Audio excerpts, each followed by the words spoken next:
Good morning সবাইকে, একটা নতুন মিনি ব্লগ নিয়ে চলে এসেছি। সকালবেলা স্নান করে মন্দিরে ঠাকুরের দর্শন করতে চলে এসেছি। এদিকে মা মন্দিরে ঠাকুরের পুজোর প্রস্তুতি করছে, আর এদিকে আমি চলে এসেছি রান্নাঘরে। মামন ভাত বসিয়ে দিয়েছে, একটু সাদা আলুর চচ্চড়ি করব, আর এখানে লুচি মামন ভেজে নেবে। তো সাদা আলুর চচ্চড়িটা আমি বসিয়ে দিয়েছি, আর লুচি মামন ভেজে নিচ্ছে, ওটা মামনের পার্ট।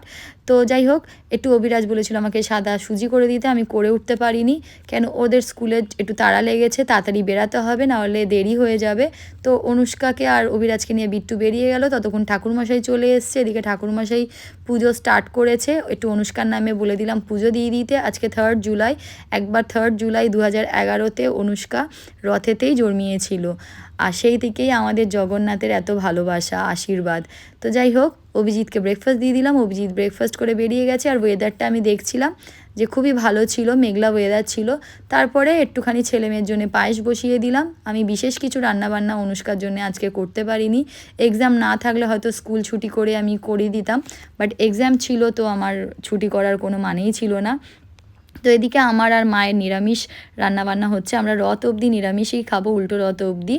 তো এখানে বাঁধাকপি হয়ে গেছে, আর এদিকে ঝিঙে আলু পোস্ত হয়ে গেছে। নিরামিষ আমার যাবতীয় রান্নাবান্না যা ছিল সব কিছু এদিকে করে নিয়েছি, তুলে রেখে দিয়েছি ওপরে।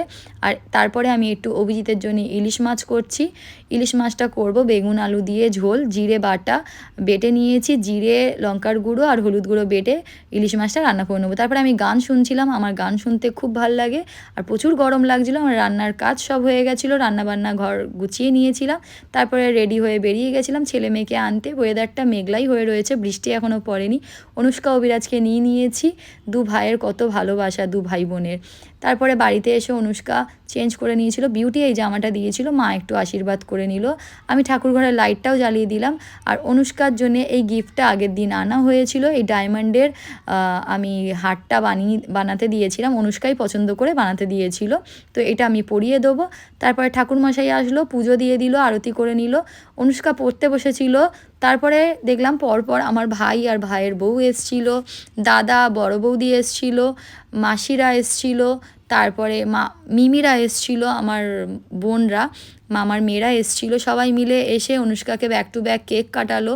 এদিকে কাজল, রাজু, অভিজিৎও এসছিল, অনুষ্কার বাবা। তো বলার পর ও এসছিল। আমরা কিছু সেরকম ওর জন্যে কিছু অ্যারেঞ্জমেন্ট করতে পারিনি, ওও জানে, কেন ওর যেহেতু এক্সাম চলছে, কালকেও এক্সাম আছে, অভিরাজের আছে, অনুষ্কার আছে। তো আজকে আমাদের বার্থডেটা ভালোই কাটলো, যেরকমই কাটলো। তো অনুষ্কার কোনো অসুবিধা হয়নি। আজকে ব্লগটা এত অবধি, বাই বাই।